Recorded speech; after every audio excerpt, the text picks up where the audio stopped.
Gautama went to every known master. Gautam उस समय के हर मशहूर गुरु के पास गए।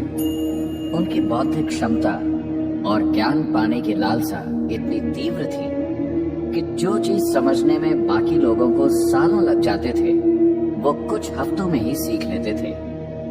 समाधि की 8 अवस्थाएं होती हैं। गौतम ने उन सभी अवस्थाओं को प्राप्त कर लिया था, मगर फिर भी वो जानते थे कि ये जीवन की संपूर्णता नहीं है। उनके अंदर अब भी ज्ञान पाने की तीव्र इच्छा थी। जब सारे उपाय बेकार हो गए तो उन्होंने अंतिम मार्ग का सहारा लिया, जिसे समाना कहते हैं। समाना साधकों के जीवन के सबसे मूलभूत पहलुओं में से एक ये है कि वो कभी भोजन नहीं मांगते, बस चलते रहते हैं, चलते रहते हैं। गौतम ने इस मार्ग को इतनी कठोरता से अपनाया कि वो उस दिशा में नहीं जाते थे जिधर भोजन मिलने की संभावना होती थी। वो बस सीधा चलते थे। इस प्रक्रिया में उन्होंने अपने शरीर को इतना नष्ट कर लिया, वो इतने कमजोर हो गए कि वो बस हड्डियों का ढांचा बनकर रह गए। वो कभी भोजन की तलाश में नहीं जाते थे। उन्हें जब भोजन दिया जाता था तभी खाते थे।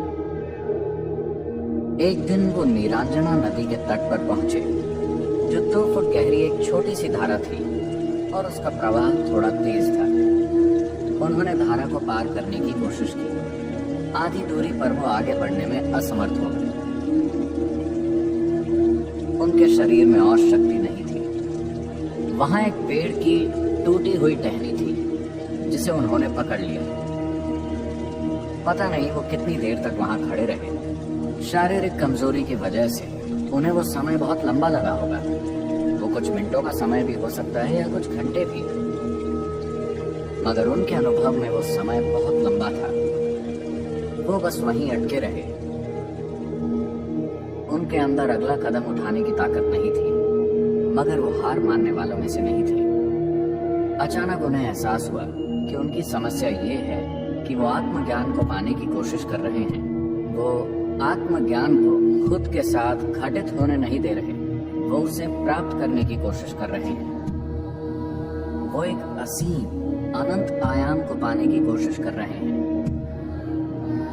फिर वो शून्य हो गए। अचानक उनके अंदर नदी पार करने के लिए कुछ कदम आगे बढ़ाने की ताकत आ गई। वो जाकर उस बोधि वृक्ष के नीचे बैठ गए।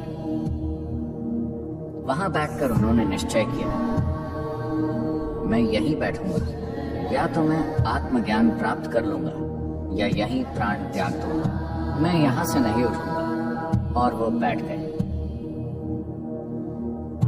पूर्णिमा का चंद्र उग रहा था